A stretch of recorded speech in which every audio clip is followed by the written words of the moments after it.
সনাতন অমৃতকথার আজকের নিবেদন। ঈশ্বরের সৃষ্টি এই বিশ্ব ব্রহ্মাণ্ডে সর্বপ্রথম কোন জীবাত্মা শরীর ধারণ করেছিলেন সে সম্পর্কে সম্যক ধারণা। হে প্রভু, আমাকে আপনি বলুন, কর্মই যদি জীবাত্মার শরীর ধারণের মূল কারণ হয়, তবে প্রথম যিনি জন্মগ্রহণ করেছিলেন তার তো কোনো রূপ কর্ম ছিল না। তৎপর তিনি কেন জন্মগ্রহণ করলেন? ঈশ্বরের এই বিশ্ব ব্রহ্মাণ্ডে সর্বপ্রথম কোন জীবাত্মা শরীর ধারণ করলেন?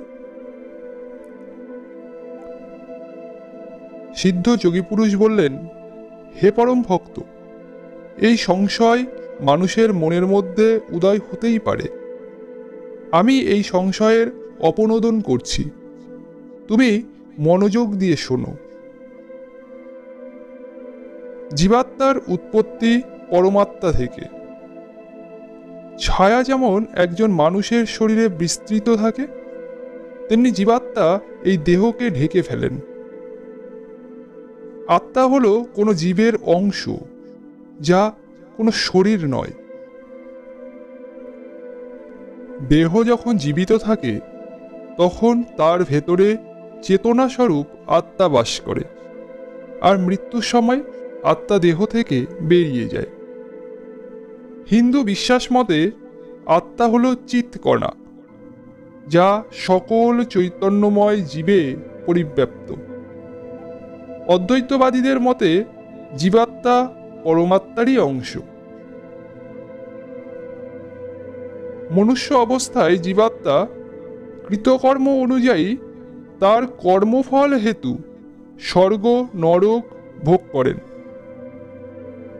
অর্থাৎ জন্মান্তরের মাধ্যমে বিভিন্ন যোনি ভ্রমণ করে স্থাবর অস্থাবর দেহ প্রাপ্ত হয়ে সুখ দুঃখ অনুভব করেন। কিন্তু পরমাত্মা কর্মফল দাতা, তিনি কোনো ফল ভোগ করেন না। ওই সময়ে জীবাত্মা তার পূর্বজন্মে অর্জিত কর্মফল বিনষ্ট করে এবং পুনরায় মনুষ্যদেহ লাভ করেন। পরিশেষে মোক্ষ লাভের মাধ্যমে জীবাত্মা পরমাত্মাকে প্রাপ্ত হন। মোক্ষলাভই সনাতন ধর্ম অনুযায়ী জীবের চূড়ান্ত লক্ষ্য হিসেবে বর্ণিত। সৃষ্টির শুরুতে আসেন পুরুষ, অর্থাৎ ঈশ্বর নিজে, ও প্রকৃতি, অর্থাৎ ঈশ্বরের মধ্য হতে সৃষ্ট জগৎ। পুরুষ মহাবিষ্ণু, পরমাত্মা, তিনি অনাদি অনন্ত। এই অনাদি অনন্ত হতেই সৃষ্টি হয়েছে হিরণ্যগর্ভ, অর্থাৎ ব্রহ্মাণ্ড বা মহাবিশ্ব। এটিই একমাত্র বিশ্বব্রহ্মাণ্ড নয়, এটি ছাড়াও আরও হাজারো ব্রহ্মাণ্ড রয়েছে। এটি সেই হাজারো ব্রহ্মাণ্ডের একটি। প্রত্যেক ব্রহ্মাণ্ডের একজনই ব্রহ্মা রয়েছেন। তার জন্ম হয়েছে ব্রহ্মাণ্ডীয় বিষ্ণু হতে, এবং ব্রহ্মা তার নিজের হতে সৃষ্টি করেছেন একে একে সকল জীব ও জড় জগৎ, যা হতে সৃজনের পরম্পরা চলছে। সর্বলোকের পিতামহ ব্রহ্ম সর্বপ্রথম শরীর ধারণ করেন। অতঃপর পরম পিতা পরম ব্রহ্মাই অন্যান্য শরীরের, অর্থাৎ জীবের বা প্রাণীর শরীর কল্পনা করে এই চরাচর বিশ্বের সৃষ্টি করেন। পরম পিতা পরম ব্রহ্মাই দেহের অনিত্য তত্ত্ব ও জীবের বিবিধ দেহ পরিগ্রহের নিয়ম করেছেন।